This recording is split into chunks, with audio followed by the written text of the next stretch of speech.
Is the WWE suffering from having too many undeniable stars? Money in the Bank qualifying kicks off, but are triple threat matches the best way to do it?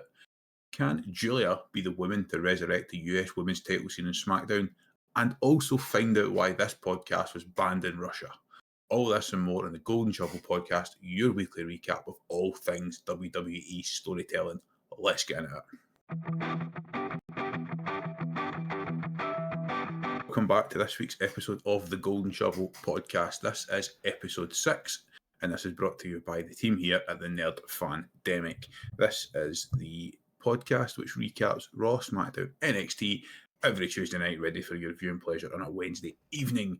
We break down all the stories, we look ahead to see where they're going, we do a little bit of fantasy booking, completely entrenched in reality, and we tend to shame wrestling Twitter for their ridiculous opinions. As always, I am once again joined by Ross. How we doing, folks? Pleasure as always to be here. Let's get stuck in. And we are hopeful of a returning Daz this week, but he is running slightly late. Yeah, as good YouTubers will save the why we get banned in Russia for somewhere right in the middle of the podcast, so you've got to spend time searching for it. As always, folks, we'll be starting here with NXT, and we will be rattling off our quick hits, which are the stories that we're aware of, we're interested in, but haven't quite matured to the point of a full-on discussion on this podcast. And almost by accident, our resident NXT expert, Ross, what you got for us for quick hits this week? So we were having a little chat through the week. Overall, NXT was okay. It was fine. Nothing. It was kind of like the week before. Nothing too great. Nothing too terrible. It was okay. But a couple of quick things just to kind of mention. The Paxley's complain about the whole releases and then just going crazy. Very entertaining. I really liked the presentation of that. I thought that match in general, the actual overall action in the match wasn't exactly groundbreaking, but it was very, very entertaining. Very enjoyable. I think they could go some places with that. I know you certainly in agreement with that there's a few different avenues they can go down there. I think would be cool. And yes, as you know, members of the Joe Henry fan club, we are all founders. Founders probably at this point. To be fair, the contract signing is interesting. Was a little bit low key, but it's going to be very interesting to see what these two guys are going to go down with. Between, I think that match is going to be fantastic for the belt. We're just waiting for it at this point. It feels like we're in a holding pattern. That's going to be great. They've got a couple of things that they could go with depending on the results. Fantastic to see how it goes. And another quick point was that the Wesley Tony D match. I know you thought that it was a bit meh. I'm kind of in the same boat as you. I don't get the whole Tony D thing. It's not really for me. Those kind of gimmicks tend to not fly over my head because I understand what they're doing. I just don't really care for it too much. I don't know about you. Did you think it was? I know it's not really. We don't dive in it too much. Do you think it was a bit strange that towards the end of the match they started playing that VT as the music's playing, like sort of over it? I was just confused about confusion. I don't think it was bad. It was just like it happened. Wesley was right near the top of TNA, Jesus Christ, because I've got my TNA notes here by Joe Henry. It was right at the top of NXT, sort of middle of last year, really pushing sort of NXT North American champion, the NXT champion, looking at a main event. And now I'm like, what's happened to him? Yeah, we won't drag on these other quick hits. The Tatum Paxley story it's not there yet, but she voiced her concerns on Twitter when essentially the rest of her stablemates get released, and that's turned into a story, which is great. We love people creating stories and opportunities for themselves. We're fans of that here. Joe Henry and Trick, I think it's time for Trick to take that. I think that's just an opportunity for him.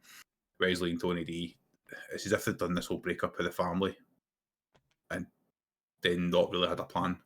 Yeah, it's almost like they're kind of scrambling a little bit to go, right, what's next, rather than you should have known that weeks ago. Aye. And yeah, the overall show, it just felt predictable. It felt like 2 weeks out from their PLE, essentially, as they move towards Worlds Collide. That's how it felt. So yeah, the quick hits are the quick hits. That's information. So that leaves us with 3 main topics. We'll start with Oba and Dempsey. I'll ski my piece and let you do the detail, since we're basically pigeonholing you as the NXT guy, because I know you'll actually watch it tomorrow, as I'll leave it to next Monday. Oba is ready to be a powerhouse in the main roster.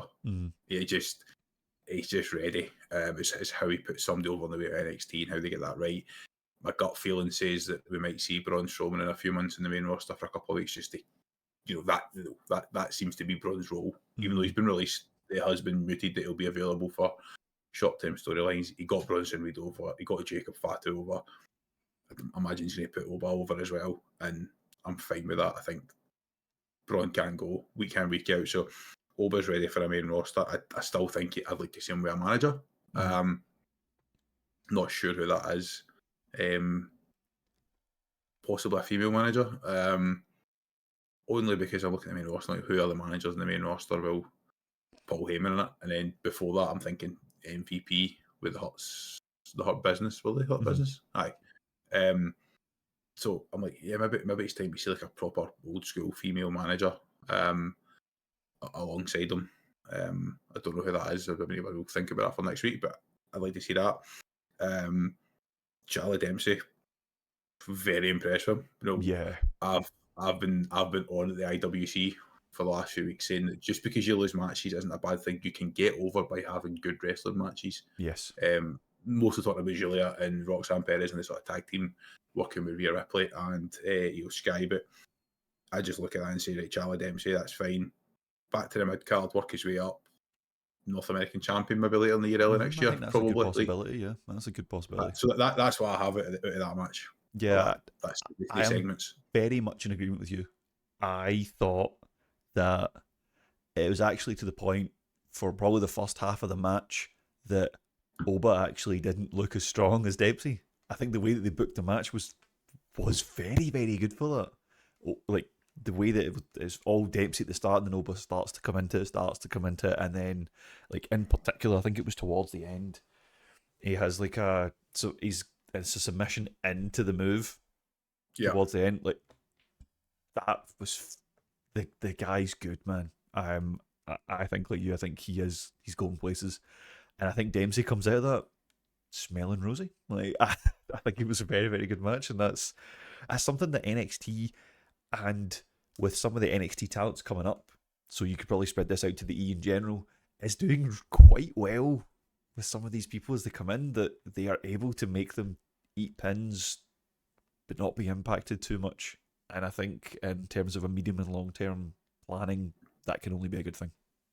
Yeah. Which actually leads us really nicely into the next main talking point is I think that's the strongest Miles Bonds looked. Yeah. And from what I've seen him in NXT, you know, again, hold my hands up and say that I've only been watching NXT religiously since we started doing this a little over a month ago. Before that, it was highlights and sporadic and sort of PLEs, but he's got his connection with the crowd. Obviously, the crowd are chanting, "He can't hear you," you know, things like that, which is funny. He can have a joke about that. He's done the kind of Baby Randy thing, which again got him recognised. And then I just thought another strong outing. My worry is that they just keep them away from Oba too long. Like, I want to see that rivalry build. Yeah, because we need to be invested. I don't think Miles will win the title first time round. I think this is a showcase for him. I think it's a showcase for him. But after last week, he has me convinced that he's not far away, and it might even be in this rivalry he does get there now. But yeah, I thought it was a really strong outing, and to me it's like the best he's looked. Yeah, I think I'd have to agree, but I am the same as you. I don't have a massive body of evidence to work from. Yeah. But I thought that basically I wasn't aware that he had that disability. Obviously, I am not blind and deaf, no pun intended. I could tell that there was something that was slightly different with his speech, but he was able to hold his own in promos, so, you know, you just don't really think too much of it. To come out and just say it. And crowds are immediately on his side, and you're like, right, he's kind of got that babyface locked in. But then, as you say, he must have given some sort of permission for Ethan Page to just go on it. And that segment was like, I was like, wow, okay, I'm kind of in now. You've reeled me in. Yeah, I think they could. He certainly looks like, we've spoken about this previously. He has the look. He's had the look, I think, for a while. Yeah. He's got the physique. He seems to work in the ring pretty well. If you're getting that last component, that can then, if you can get the crowd work and the mic work going, the sky's the limit in that org. So very much he does have that connection with the fans already. And he's like, I was going to say in spite of his disability, which is unfair, but they bought into it, they respect it. I think it's because he's clearly championing it in a good way, which I think always looks good. I don't think it works 10 years ago. Yes, I would agree with that. I think culture's a bit different.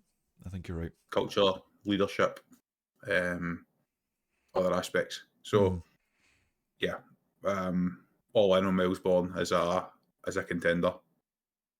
It's just possibly a month or two too early. Maybe. You want to lead us off with the tag main event? Yeah, this was a really, really good match, I thought. I mean, some really, really good spots from both sides. I think the finish kind of makes sense in how it went. One thing I want to ask you, though, is do you think that she's going to have to change that finisher at some point in time before someone gets hurt?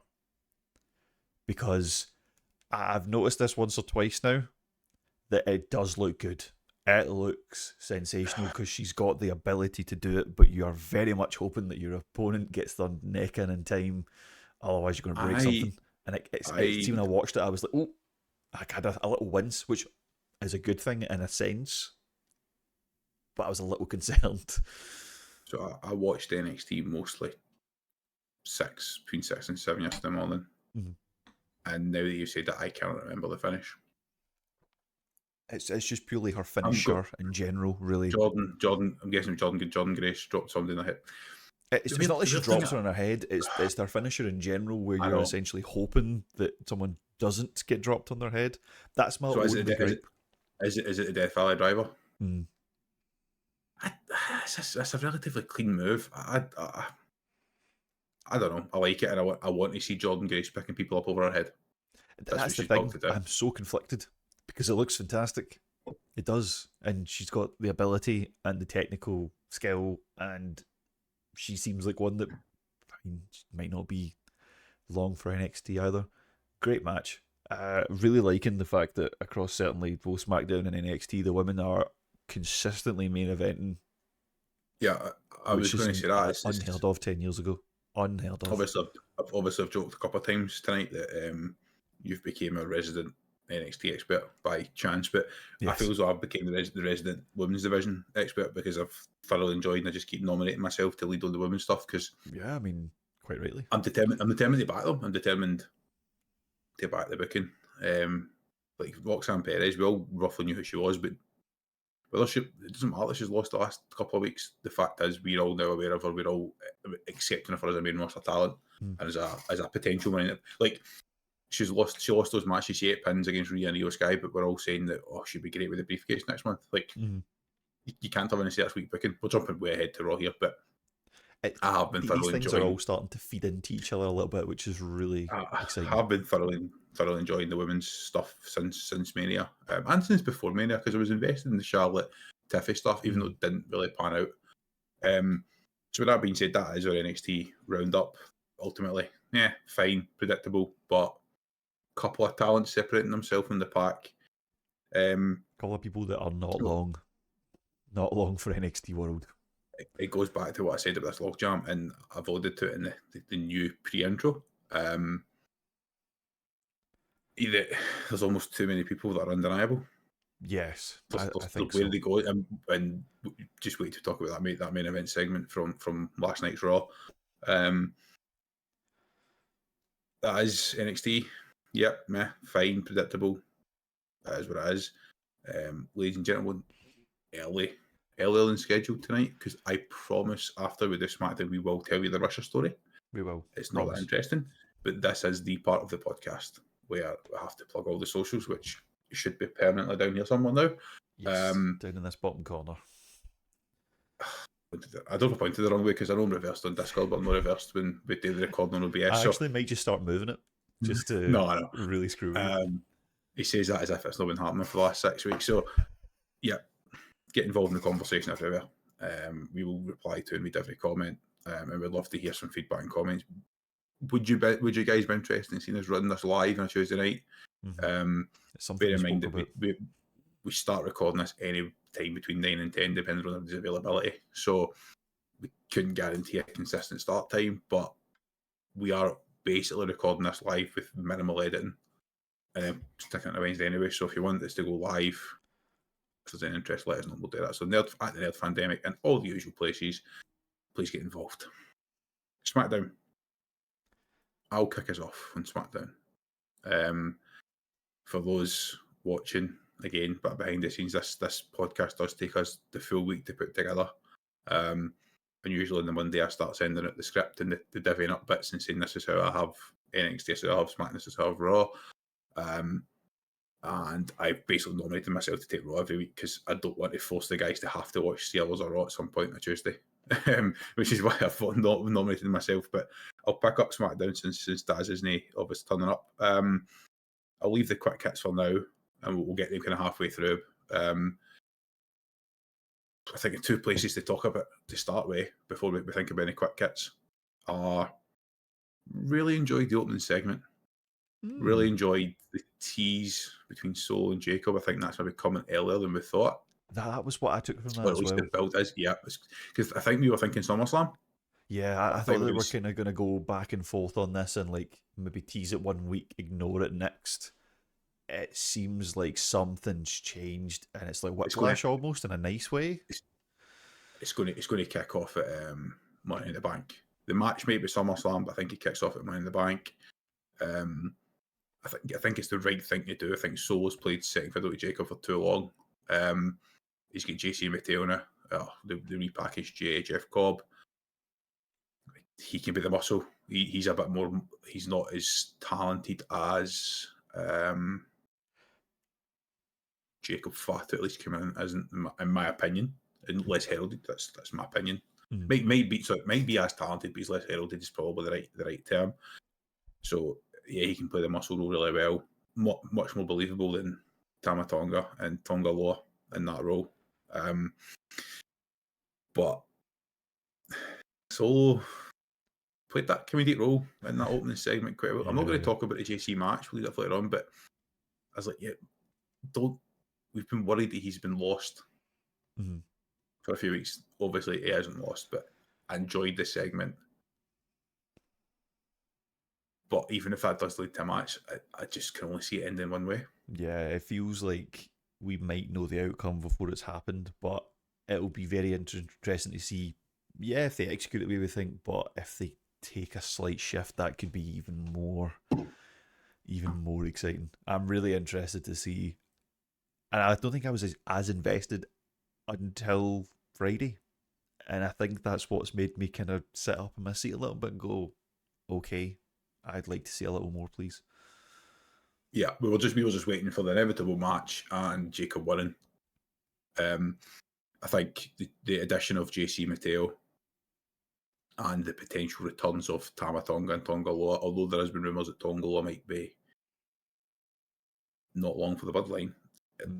There's now a world in which Solo could beat Jacob, whilst it takes 4 people to put Jacob down. It protects Jacob, but helps Solo again. I think if Solo eats a pin in that match, he's kind of done. Yeah, that doesn't help at all. In terms of a main event status in the future. So we'll get to the match with JC Mateo and LA Knight a little bit later on, but that was, I thought it was a really, really interesting opening segment. Good storytelling. Yeah. What we like here at the podcast, good storytelling. Something which SmackDown has been hit and miss with recently, so Good. SmackDown's had really good matches. Mm-hmm. Raw's had really good storytelling. That's how it's sort of since Mania season. That's kind of how right. I felt about it. Next thing from me before I throw the mic over to yourself. I just think Alexa's looking better and better every week, shaking off that ring rust. She's just shown that why she's a 5-time champ, and why we need her, why we need her in the women's division. There's legs in that story with Charlotte, I think because if they go down the route of we need to protect ourselves from these up and comers, these new people, and we're the best, and we're dominant, and we're Charlotte, and we're Alexa, I can see it like Charlotte is the heel. Mm-hmm. Even when Alexa's the heel, she's like sort of that tweener heel, like she's a likable heel. Yeah, she plays it in such like a high school, almost a high school bully, mm-hmm. popular kid type of way. Like she's brilliant, she's phenomenal as a character. So there's legs there. I love the Sister Abigail DDT. It just looks like such a punishing finisher. Yeah, it's great. I just think it needs to be a bit like Chelsea on Friday night hit the Unpretty Her on. Oh God, who was the person in the match? I can't remember. Even though I watched this yesterday. She hits the Unpretty Her. She's not knocked out, but she sits waiting for the Sister Abigail change to the DDT position. So it's like she should just do the Sister Abigail as it is to make it a bit smoother. I don't know, but as a finisher, it's like you should be out face of the mat. And my last thing on this, which is what I brought up in the pre-intro, which I wish I'd kept my notes up for because I've got 4 topics to cover and I can remember 2 of them. I remember 3 of them, sorry, is I think Julia on SmackDown is perfect because she's a main event talent, but I think she has to go straight to that US Women's title picture. I think that could work. Because that needs saving. And she's good. You can clearly tell that the fans that were in the arena and seeing that moment, there was a reaction, which you need that kind of immediately. I think that could work. I like what I've seen from her. I think she's ticking a few boxes. As you're right, there is something just missing from that on SmackDown. That maybe that's all you need is someone like her just to spice it up a little bit, and then you can go from there and work out. Do we still need to do more with a shake-up, or do you pull in someone else? Do you go with what you've got for 6 months? I think it gives them options, which you're right, they haven't necessarily had. I think the issue on SmackDown is when we look at the Intercontinental title women's picture on Raw. I know Dakota Kai's since been released, but it came down to Dakota Kai and Lyra Valkyria. Lyra's on the way up, and all she's done is be elevated in the last few weeks, as we keep mentioning every week. That's great. She's on the way up. On SmackDown, so far we've had Chelsea Green and Zelina Vega, 2 superstars who are talented and are good, but haven't quite got to the main event picture consistently. So it's like Lyra's floor is this title on Raw, and these guys' ceiling's this title. So it's like this is going to keep going up and up because we've said that the Becky Lyra has been brilliant, so invested. This is like with no investment, and it's now coming down for this ceiling of like, well, you know, every so often, like we used to be every so often a main eventer in the men's side would drop down, take one of his titles, lift it back up. It needs that, but the other way around it is a future main eventer taking that title with him, like Gunther did with the IC title. Yeah, he took that with him. Lyra's done that in the last few weeks. We've seen that. That's why I think that's where I would position Julia. I like it. I think some sort of story with Alexa and Charlotte's brilliant. I like that idea. And the other thing, obviously, noting Io Sky on Raw, Julia. Again, something that wasn't the case 5-10 years ago. People with English as a second or third language, it's not an issue. They're over with their in-ring skills. Yeah. And I think that's great because, you know, how long did we wait for Cesaro to eventually be a world champion? And Vince was saying, is it because he's Swiss? No, it's because you've not booked him to be champion. Yeah, exactly. Anything else you want to pick out, either in that story or from SmackDown in general? Before I do the quick hits. I think you go for some quick hits Because I think even some You of want the to do one or quick two of hits? those quick hits could be interesting that we could even like mention a quick thing, one or two from it. Okay, so quick hits. Again, ladies and gentlemen, the stories that are relevant haven't quite matured to a point of we're going to spend 2 hours on a podcast on a Tuesday night talking about them. We need to keep some sort of timeline. So what I picked out for my quick hits, and I'm looking this week as my notes are over here. There's a lot of talk online about Alexa not just allowing younger talent to go over. Worth pointing out, she was the youngest in that match. Yeah, which when I heard that, I was like, "What? Shit? Really? Okay." Well, me Chin's been around for a long time in the Indies before that, and Chelsea Green had a long career in the Indies as well. So it's just, I know she's only a year younger than Chelsea, but it's still she's factually youngest in the accurate, match. right? Yeah. The pop she gets is obviously, especially when she's set up the Sister Abigail DDT, is unreal. Red hot. She's so over. It's red hot. It's brilliant. I'm also kind of interested to see if, obviously, when Bliss is in that match, you just knew that she was going through.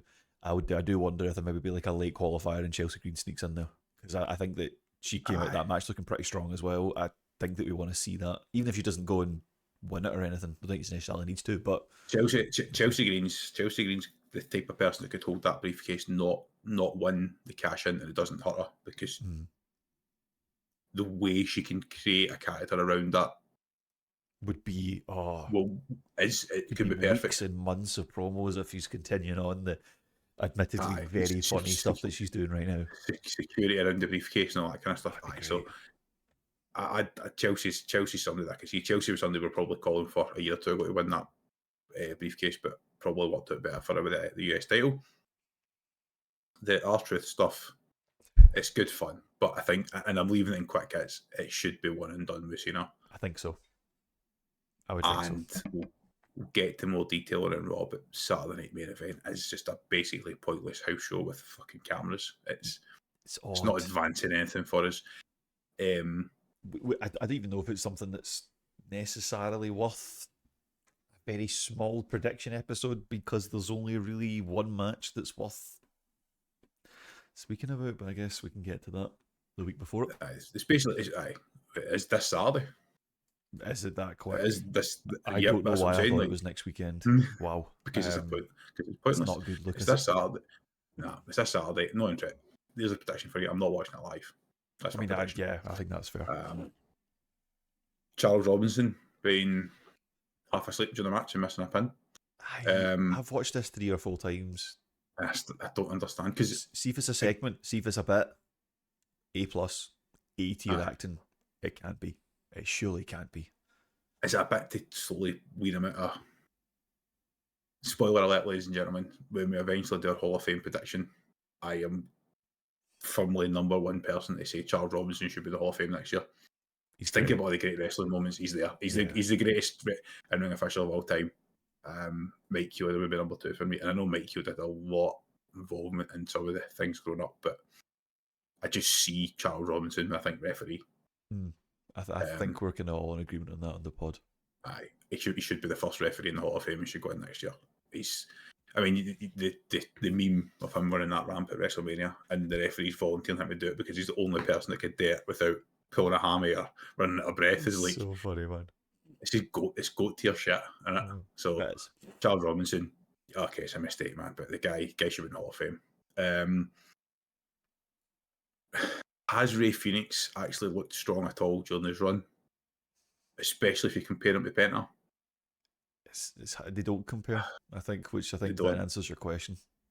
Yeah, so I just want to see Ray Phoenix. I like him. I like watching his work, but I'm like, give him some, especially if you're going to throw him into Worlds Collide, which is more than likely.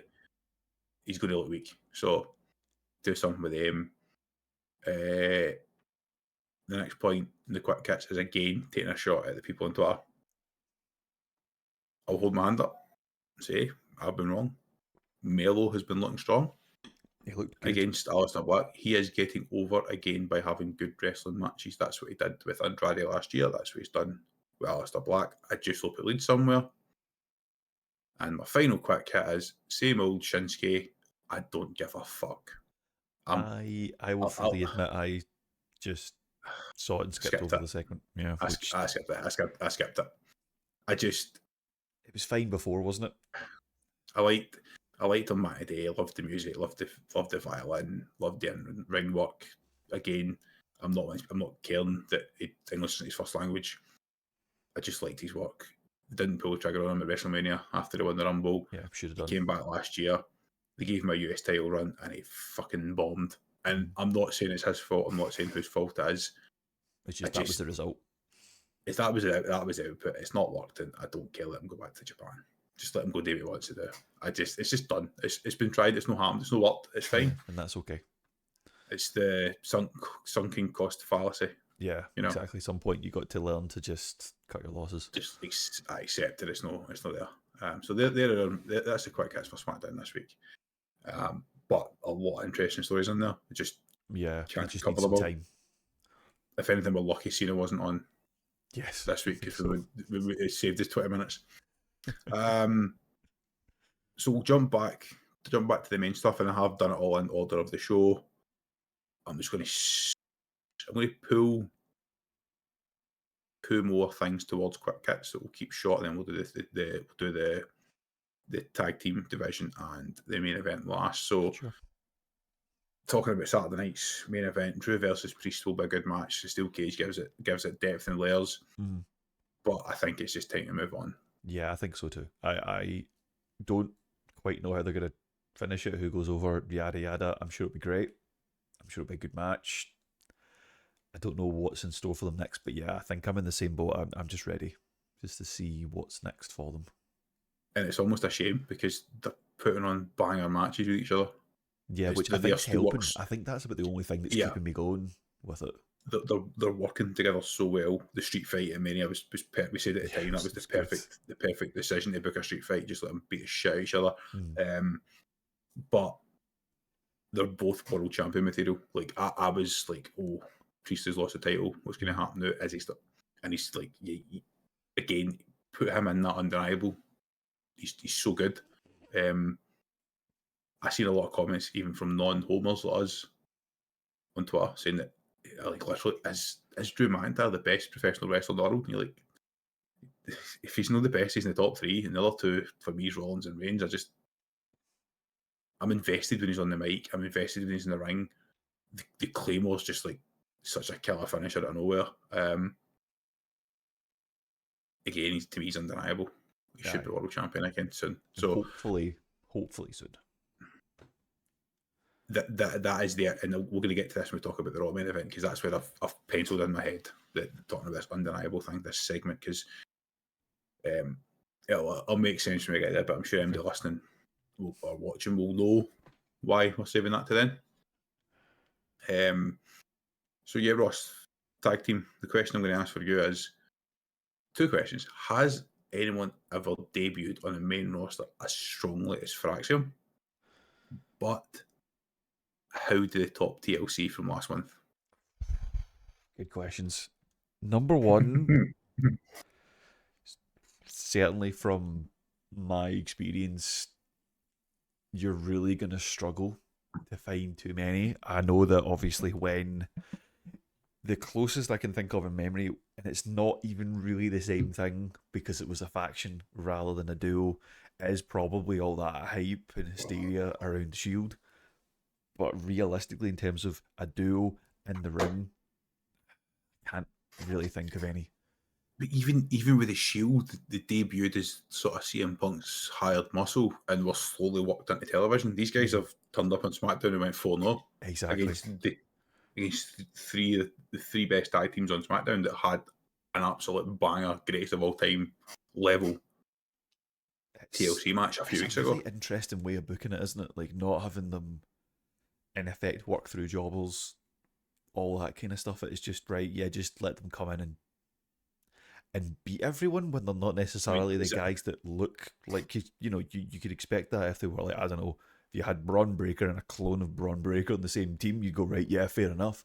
But yeah, it's really interesting. I do agree with you when you're posing the question, can they top it? I don't know, but I'm really interested to find out. So I think in the interest of time, you'll be able to tell me how long we've been recording for. 35 minutes all in. doing well. Plus the bit that we had to edit in because you made an arse of the recording. These things happen. These things happen. They were NXT champions, tag champions, and they were very good. Like they were one of these teams that were just thrown together. Mm. And then suddenly it was like, wow, holy shit, this fucking works. This is ridiculous. So I'm all for not holding them back. Pardon me. The title match is happening next week. I'm going to suggest they don't win it. I'm going to suggest that DIY get involved.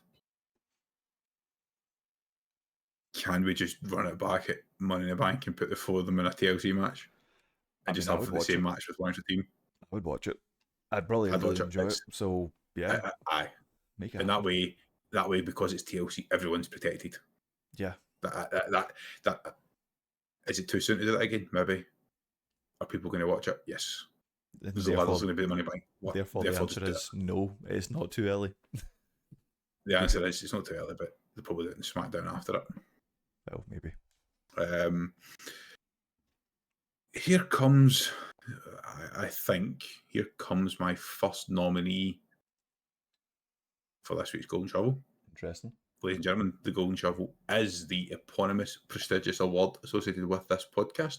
Where every week we throw the Golden Shovel at the booking/storytelling decision, storyline, whatever, that just leaves us scratching our head. I don't see where this is going. I guess it's technically my second nominee because Ray Phoenix is in there as well, but LA Knight eats another pin.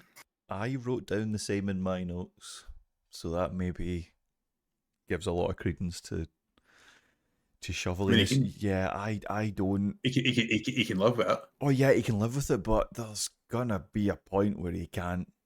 You know, he's eating a lot of them. A lot. Believe it or not, it's actually 2 years since we were all calling for him to win Money in the Bank.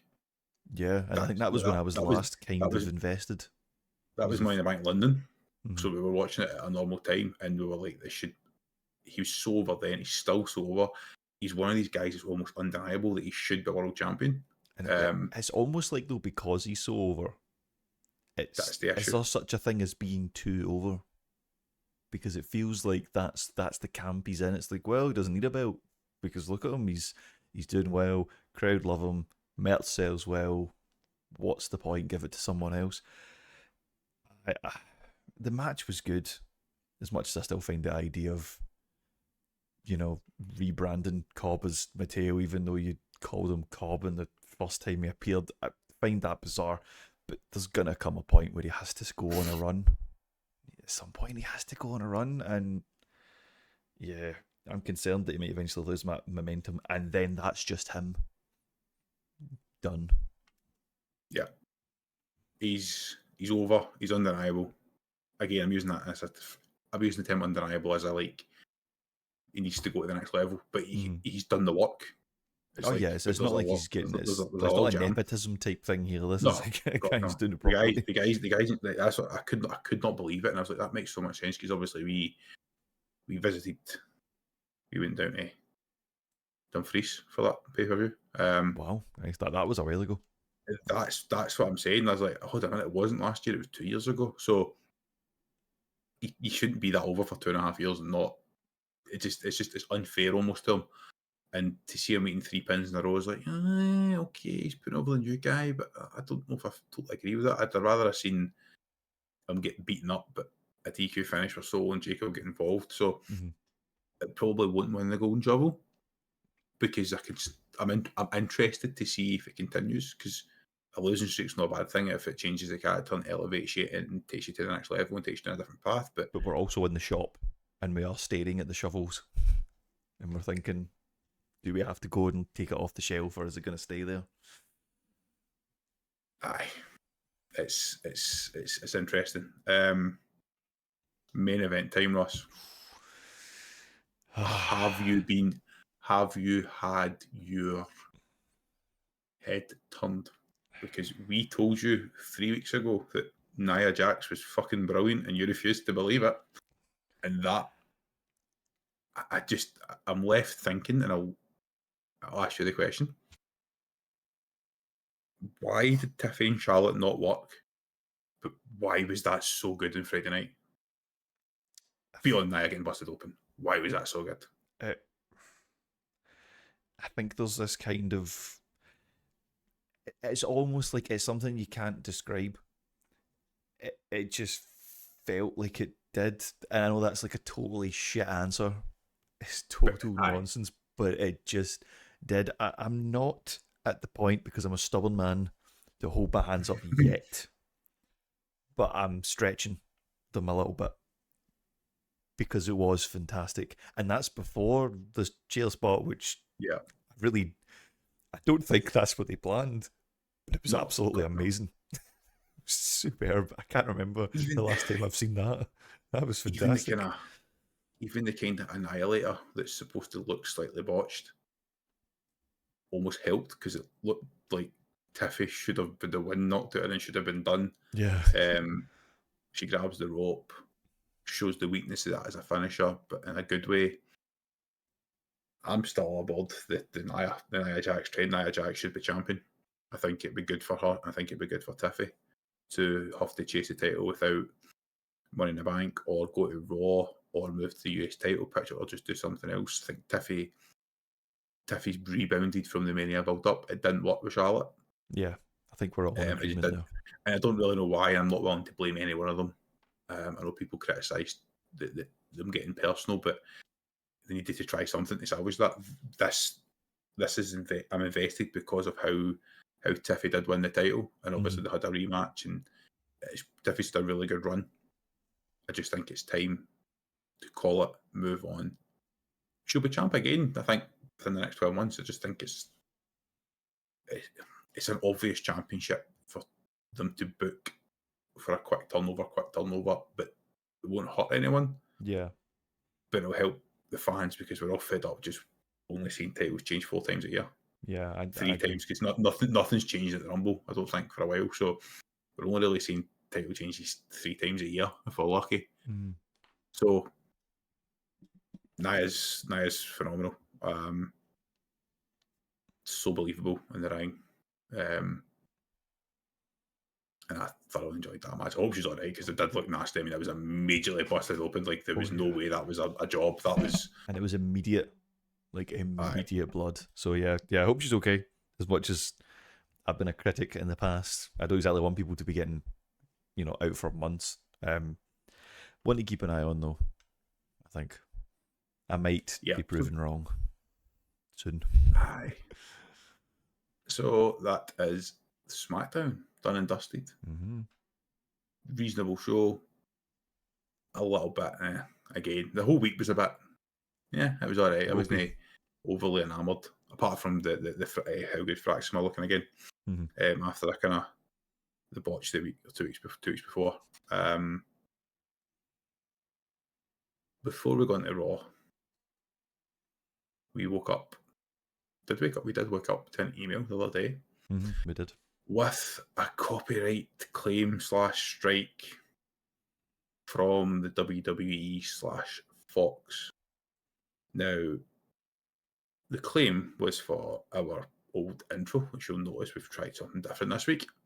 With me doing a little bit of a pre-intro and sort of overall recap of the week in WWE, and then into the usual music, which is an absolute banging tune courtesy of Stream Beats. But we've had to ditch the edit of the club coming to the ring, because that's where the claim was. Ross did a bit of digging, and what did you find out? I found out that, well, one, the geopolitical situation confused me further when I found out that it was WWE Fox in this country, and I did not think that the US and Russia were supposed to be friends. But yes, indeed, it is only restricted, or was restricted, for a period of about 12 hours. And only the first episode in the nation of Russia, and Russia only. Now, I don't know about you. I don't know how many people in Russia even have access to a free and fair YouTube. But it did give us all a bit of a initial panic to just a chuckle when we saw it. Yeah, as Saunders has alluded to there, we have tweaked the intro for this week, hoping for maybe next week or the week after we'll tweak it further, so that if there's any future claims against further episodes, then it won't be a problem moving forward. But it did give us a right good laugh, didn't it, that we're so big an entire country's not allowed to watch us. So, pat on the back to us. We're so massive that Trump and Putin were talking Ukraine, nuclear weapons, and the Golden Shovel podcast, which is obviously it's great for us. So, banned in Russia for 12 hours. I will say I think the pre-intro with me giving you a quick slice of the action is probably here to stay, and we are working on a permanent fix for the musical intro. Hopefully, without having to spend money and hiring some graphic designers. If anyone out there wants to help us, feel free. In touch. Editor Craig is developing his skills as we go, so maybe by the time we're ready for something permanent, he'll be able to rustle up something unique and original. So yeah, banned in Russia. Which is just fantastic, fucking hilarious. Yeah, it's absolutely hilarious. Honestly, it's just funny as fuck. I mean, we did have a panic because we assumed when the WWE claimed it that was us by, well, not by, but we'd have to change everything. But the fact that it was Fox, I don't know what Fox are doing in Russia. But anyway, moving on. Monday Night Raw. We'll start with the quick hits because Monday Night Raw was more meh than SmackDown. So I don't think we need to totally go through this, and that's why I've beefed up the main event. But quick hits for me, first and foremost, Zoe Stark, horrible looking injury. Hopefully she's back soon. It's not too serious. It's an absolute shame because our stablemates were obviously released in the recent round of future endeavours, and there was a real opportunity for her to be at least showcased in the current singles division on Monday Night Raw. Yeah, the scream, like you can't quite hear it in some of the rebroadcasts, but if you go back and find the actual live stream of it, yeah. So I'll finish off that quick hit by saying Ross and I have never stepped foot in a wrestling ring. I'd love to. To be honest with you, I'd love to go and train, but with a wife and a kid, that's not really an easy sell. I've seen people debating online whose fault it was. I'll admit I don't know why you would go on the rope and jump whilst the other person's not ready, but if the spot's missed, the spot's missed. I do understand that from a wrestling fan point of view. I can't pretend to know how these things happen in an arena when there's 18,000, it's got 12 to 13,000 people. Yeah, so it's difficult, isn't it? We're here for the storytelling. We're not here to work on the technicalities of a wrestling match. Did we enjoy the match? Yeah.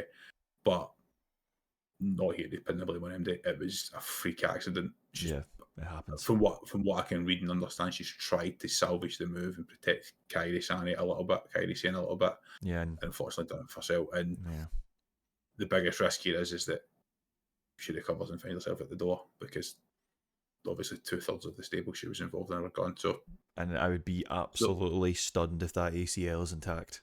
She may be okay with the MCL, but that ACL is gone, so it's not going to be anytime soon.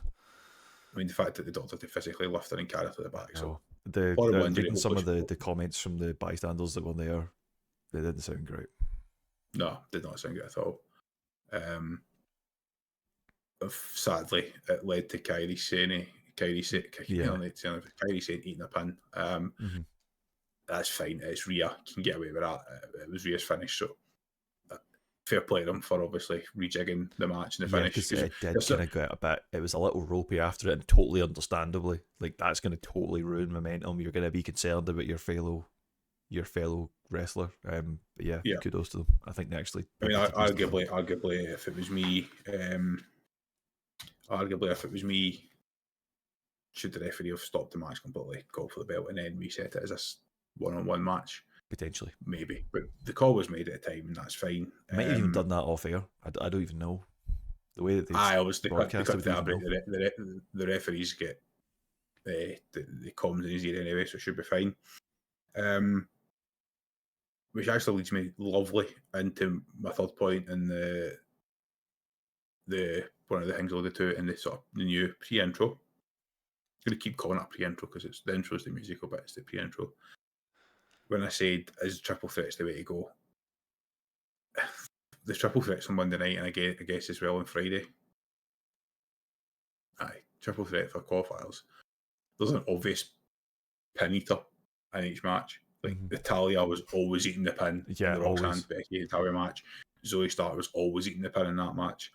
Like, okay, so we're predicting. So it's just, is it the right way to go? I get why they've got to do it because there's other stories for people who don't want to. But like, Becky could have eaten a loss on Monday directly to Roxanne. Had Lyra cost of the match. It didn't need. Yeah, there's things Natalia you can do, right? No, I think you're maybe onto something. Is that sometimes it does almost ruin that illusion. Probably for younger fans more so because they're not dumb, you know. It is a concern.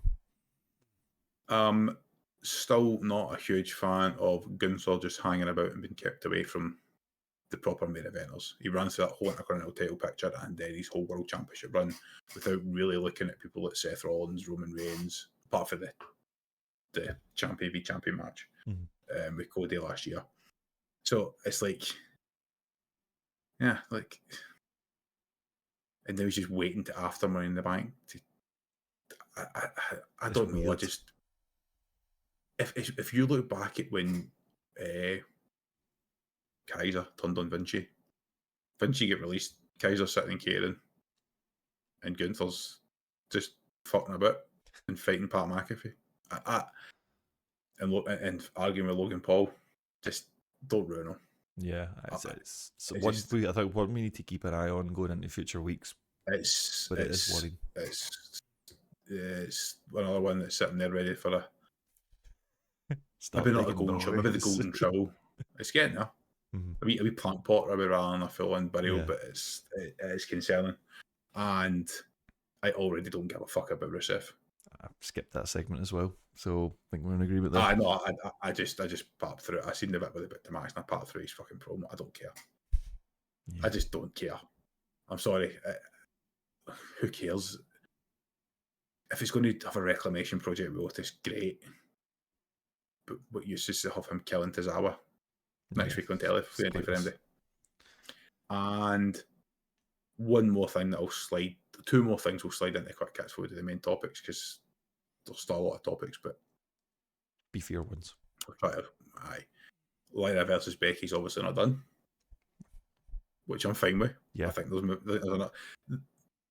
it allows Lyra to remain strong and allows for the inevitable Bayley return, so absolutely fine with that. Yeah, that's fine. Roxanne came off strong for that match. Lyra got a beating on Becky. And Austin Theory getting major crowd chants. I like that. I think the crowd have realised there's an opportunity for him to turn, get himself back to where he should be because he's so talented. And if you get the crowd support, then the sky's the limit in this company. Absolutely. That company. So I was really happy to hear that. Yeah, it was nice to see. It was very nice to see. I think his reaction looked, dare I say, genuine. Didn't look like a guy necessarily in character. That was a guy who was genuinely like, okay, all right, okay. So no, that just fucking do it, man. We said it last week. Pull the fucking trigger. Jesus Christ. Does Logan Paul have aura? This is a question for you, Ross. Well, funny you should mention that, Saunders, because the only thing I wrote for that entire thing on my little notepad in front of me was Logan Paul plus. The guy's good, man. Just give him a fucking briefcase and just let him run for 6 months. Like he is. He needs the briefcase. He is the perfect. If it's not Dominic Mysterio, he is the perfect person to run that briefcase. So good. His mic work exceptional. He is a proper heel, proper old school, old fashioned heel. Just give me more. I know that the guy has other businesses, I don't want to, but I know. Give me as much as you can. And you are correct. I don't want to either, but the heart wants what the heart wants, Saunders. I find myself not skipping Logan Paul mic segments. The segment with him and Gunther was good. I just think Gunther's past that now. That's why I was concerned about Ash West and the quick hits. But I'd like to see Logan Paul and Gunther go back to back in the mic with each other. I don't think Logan Paul's winning the title on Saturday night. I think that's fair. I think this has been set. I think this is set for a cash in on that Monday night. Mm-hmm. Maybe it is Logan. Maybe Logan cashes in. Maybe that's how they do it, and I'm all for it. But I found myself watching it. I mean, I wasn't a fan of the shades, but he just has it, and I'd love to be able to say that, but he has it. Whatever it is, aye, and he does have aura because he just has the crowd in the palm of his hand every time that music. Every time he pulls that microphone in his mouth, he just has the crowd. He knows how to work the crowd. He's so fucking good. So yeah, does he have aura? Fucking think so. I love Penta. I've said it every week, I love the music, I love the look, I love the makeup, the in-ring work, the destroyers that actually put people away. But god damn it, the El Grande Americano stuff needs to come to an end and a payoff at some point.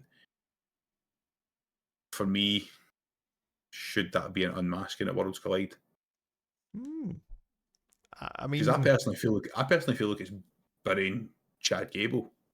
Yeah, because he seems to be the victim of all this. Yeah, because I mean, poor little guy just can't get away from all these luchadors, man.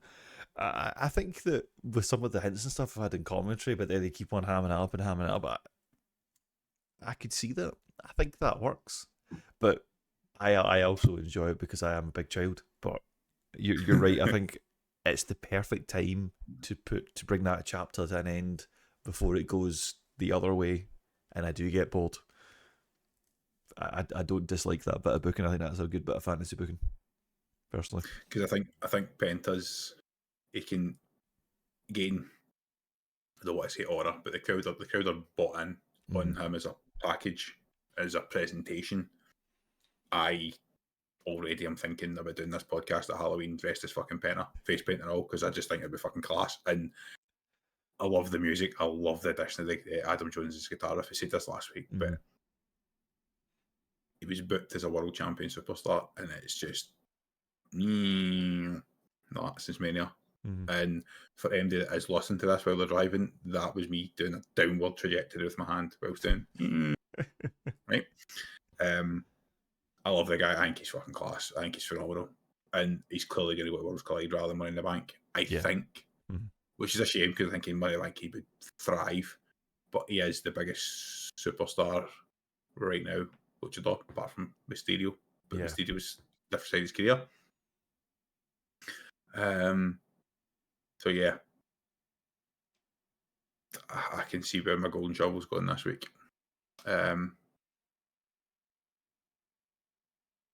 Before we get to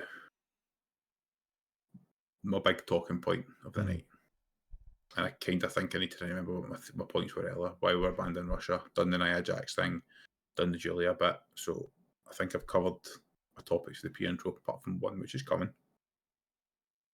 Dom is a god. How the hell is he going to go from Rhea Ripley to Liv Morgan to Tiffany Stratton chasing him last week to now Roxanne Perez bringing him chicken nuggets? Which I would point out were chicken nuggets and not chicken tendies. Yes, they were. Women don't listen. That's fact. But also Carlito is a comedic genius. Oh, he was great in that. The fact that like Apple gets slapped out his hand and just pulls another one out, it's great. It's so good, man. I loved it. I loved every bit of it. If we were talking about people who have aura, there's your other guy in the company who has aura, and Dominic Mysterio. Just everything he does. I'm subscribed. I like and subscribe every time. I'm making burner accounts just so I can continue to like and subscribe.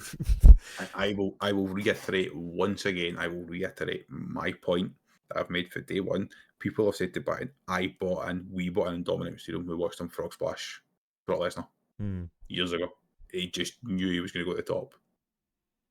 Did not think he was going to be to this extent, this level. I didn't think it was achievable. Like, not this early. But it's just worked so well for him, and he's naturally turning face, which is the best thing that can happen. It's not forced. what I found really interesting is this was a Raw, as we've said, it was a bit meh. Yeah. Despite the fact that the tag team division was nowhere to be seen. Unfortunately, it's back next week with a title match. There was nowhere to be seen, and we've slated it for weeks. However, the Judgment Day have moved away from the tag title division, and now we're enjoying their segments again. Yeah. That just shows you how shit that tag team division is. It just needs reworked. It needs a hard reset. It really does. It does. And I guess that is the benefit to Fraction going to SmackDown. Yes, we could argue they should have went to Raw and reinvigorated it. However, the risk is they go there and we'll lose everything that they've built. Whereas at least on SmackDown they can stay hot and everybody's staying hot on SmackDown. Yeah. So again, there's been some Discord about that on Wrestling Twitter, Wrestling Reddit, but you've taken the safe option with your hot tag team, and I think that was smart. I think so.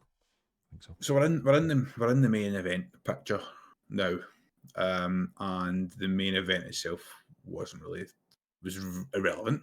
Yeah, like everyone knew within about a minute of that match, they two are just vibing in the ring. They're gonna do a couple of spots. Braun's gonna go, oh, look at me, I'm a big guy who can move, and everyone's just kind of waiting for the DQ to then happen. Yeah, it was as obvious a thing as I think we've ever seen, but it was. But they leaned into it by saying all night, "This isn't about the title. This is about Braun Breaker weaker in Jey Uso." Yeah, exactly. So that they told that story all the way through. Mm-hmm. So that was fine. Even though it was obvious, they made it obvious. Fine. I've noticed every week this podcast, I get a word in my head and I use it every fucking segment, and I'm trying my best not to do that. But mentioned it in the pre-intro, mentioned it gradually throughout the show. We've got a situation on SmackDown where John Cena and Randy Orton aren't really elite main event players anymore. They're on the backside of their careers. Mm. But they created this spot for them because Cena rightfully got the 17, deserves it, and Orton rightfully had to be one of the feuds. Cody Rhodes is taking time off. Roman Reigns is taking time off. I've already mentioned what I think about Drew and Priest. I love Drew as a homer, but the two of them are at that level as well. Top 10 guys in the company. I think Drew's in the top 3. Top 5 anyway. I'd have him higher. I think he's considering he is working full time and has been working full time pretty much non-stop for 5 years. Apart from a couple of injury periods, so and personal reasons. Are we in a situation where there are too many undeniable stars? There are more top stars than there are top spots because we've got the Cena with the champion in one brand, which is a bit of a farewell tour, which no one's going to grumble at, really. Yeah. We've got a Jey Uso payoff in the other brand, which no one grumbled, and he's still the man every week. The crowds, if anything, he has went up just a notch since getting that it's clearly a good decision. But that pop when CM Punk's music hit and the crowd singing it, despite the fact that you knew it was coming. And the music was cut very quickly also, and it kept on going. And I went on record and said, I don't think Punk wins a title outside of WrestleMania. I think that's his payoff as a Night 2 main event win. Mm-hmm. I would probably pencil him in as a Rumble winner. I think that's inevitable this year.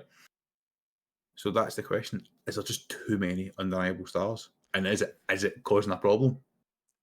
It's a good question to pose, because you see the showdown at the end and you do have all these guys that are there, and obviously Sammy's just kind of floating around, just vibing, whatever, fine. You can only really have, like, in my head at any given point, you can only really have 3 or 4 before you do get to a point where there's too many of you. We're going to have to do something with one of you. I think you're right. The natural conclusion is then, well, SmackDown could use some. XYZ is off. One of you needs to go there.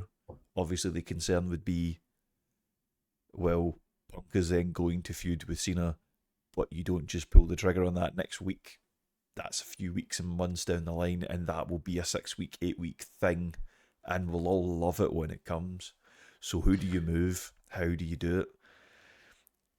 I think you're probably onto something. Like Saturday night Super Duper House Show, Mega Max Awesome will be whatever it's going to be. But I think from that Monday afterwards, they need to do something. They just to slightly tweak it before you do get to a situation where there's going to be people music hitting and you're just like, but it doesn't matter because that's not going to impact on this, what's happening right now. And you, as a fan, you want to have that uncertainty. Otherwise, if there's no jeopardy, what's the point?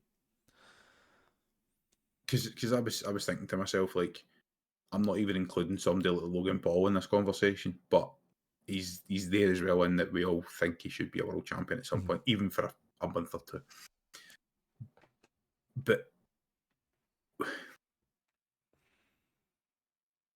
as might need to edit this bit because I'm trying to find the right words, and I've realised I've not said it for like 5 seconds. But I firmly believe that Punk deserves a night 2 main event at WrestleMania, and I get why he's had these WrestleMania main event. I get why he said, "I'm going to do night 2 now." Maybe he holds the title into Mania. Maybe he is the one to take it off John Cena. I think he deserves a Rumble win. I think he's at that level. I think he's earned the right for a Rumble win and a night 2 main event win. We discussed 2 weeks ago, does that mean we have to find a way to write him off telly at some point? Because he can't just keep dicking about. It's a fair question. Like, if you're going to have that guy go into Rumble Mania season, does it make sense to give him that, right? Well, you're at the age you are, here's 2 months. Here's 2 months. When you come back, it is 6 months of you wrestling 4 nights a week. But we're also expecting him to face Cena at some point. Yeah, so when? So is it Cena writes him off? Or does Cena drop the title first? And that's one of the... Because we've kind of fantasy booked in our heads, like a Cena drops the title and then has just fun for a few months. Which is one possible scenario. But then, who cares? Where's the jeopardy, right? We've said that, because at that point, Cena's losing most of the matches. In theory. Sami Zayn's, I even said a few weeks ago, I think people talk about him as an early Rumble winner. I think he's inevitable. He was the world champion, but we said that for a few years and it hasn't happened. They didn't pull the trigger when they had the chance. Kevin Owens could come back at some point, although he's not had his surgery yet. They're still working on that, I believe. So yeah, which pushes that time back significantly. And no matter what we all say, we all fully expect a Rollins title run this year, and he's going after that title, and he's holding back because they've kind of already announced that it's Gunther versus Logan or Jay on the 9th of June, which means we've got at least another couple of weeks. Yeah, a couple of episodes of episodic television content. And then Money in the Bank. So this is one of the years where I don't think Money in the Bank should be used to elevate someone unless it's Logan Paul. This is one where it needs to be an established person. It's a Logan Paul or a this is your next champion. Yeah, I think so. The main event doesn't need anyone else at the moment. There's too many of them, and the fact that CM Punk's not even wrestling right now, he's just rotting every week, getting massive pops, and then buggering off is like it's phenomenal. He's so over. And again, I'm looking back through my notes here, and we've already mentioned LA Knight. We've already mentioned the fact that Jacob Fatu is going off like a fucking steam train heading towards the main event. And as we alluded to a few weeks ago, as I correctly predicted, there's a logjam at the top of NXT as well. And that's why these guys aren't coming up, because there's nowhere for them to go because there's so much good talent. It's a really good problem to have. Like Carmelo Hayes has almost been lost in a shuffle, as is Solo Sikoa, two of the strongest call-ups in the last few years. Trick Williams was on the main roster for a wee bit, working back in NXT. There's obviously a reason he's not been called up permanently, because where do you put these people? And it's not a bad problem, but there's only so long you can keep Gunther away for these people. There's only so long that CM Punk's going to be in kayfabe happy not going for a world title. Cody Rhodes is going to come back and want John Cena again. Roman Reigns is going to want Seth Rollins in a title again. Like, it's just give me my 6-man Hell in a Cell. Give you your December. Just give me the 6-man Hell in a Cell, man. I just think it solves a fuck ton of problems. And yet we might have to wait just a few months yet. Yeah. So, I mean, I think we've covered everything. Yeah, I think that's a really, really good summary of where we're at, both this week and in the current state of things. Not a lot of advancement in the stories this week, but I'd love to hear from anybody listening and watching. What do you think of the 4 points we brought up right away back at the pre-intro and try to talk about? Do you agree with us that there's a downside to having so many undeniable top stars? Is there a downside to having obvious pin eaters? And I'm going to use as a phrase in these triple threat matches for Money in the Bank. And what do you think about your Money in the Bank predictions? Early predictions. I think we'll give it a week until we see some more of the qualifiers. And we'll throw some out there, but we're probably both picking Logan Paul for the men because it's just going to be fun. Yeah. Don't really care if he wins the title, but it'll be good fun. Yeah, I'm very interested to see what Daz thinks. Hopefully we get him back next week. And hopefully his brains. Hopefully Daz is back full time next week. So, ladies and gentlemen, boys and girls, children of all ages, that was this week's episode number 6 of the Golden Shovel podcast from the team here at the Nerd Pandemic. Your weekly episodic breakdown of WWE's storytelling, booking, and all things silly. Now that I'm saying that, we do have to award the eponymous Golden Shovel. And my nominee, Ross, without wasting too much time, would be the confusion over the general booking of Rey Fenix and Penta and the Luchadors, especially in SmackDown. But I think we could summarise. I think maybe we pull back on that a little bit and just say big stars eating multiple pins in multiple straight weeks. Do I think LA Knight, Penta, it's not a good thing. They're having good matches, but they're already like the difference between them and the Roxanne Julia situation is the Roxanne Julia were needing to be established in the main roster. So good matches establishes him. The same way good matches is helping to re-establish Melo. But Penta was already established 5 months ago. And now it's like, yeah, it's fine. LA Knight's been established for 3 years. What's going on? You're watching Rey Fenix and going, are they just going to give us the Lucha Bros? Just skip the giving us the Lucha Bros. So I think that's where we are. I think that's where my head's at. But based on even just looking over my notes over the last week, it just, it's a running theme. I think they sadly, that concept. Yeah. Let's start digging. And right now we're penciling next week's Golden Shovel to all the pin eaters for the triple threat matches. Because if we're sitting here next week talking about the obvious pin eaters, then I think that's another one. It's just like, I think so. It's obvious that's their job. I mean, jobbers are fine. Jobbers can be. You need jobbers like you need people to wrestle good matches and lose. Yeah. Maybe that's a talking point for next week's podcast. Actually, if anybody likes the idea of that topic, let us know in the comments.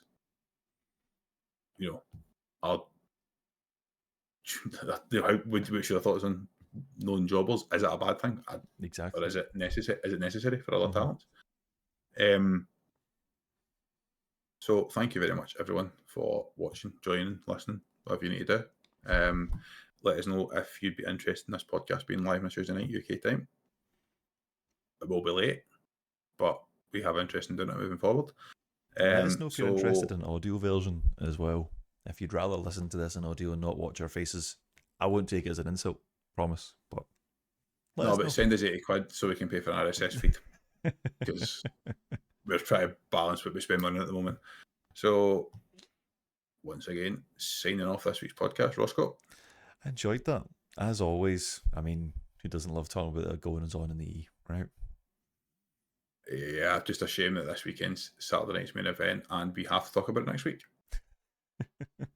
Take it easy, everyone, and we'll catch you in the next one.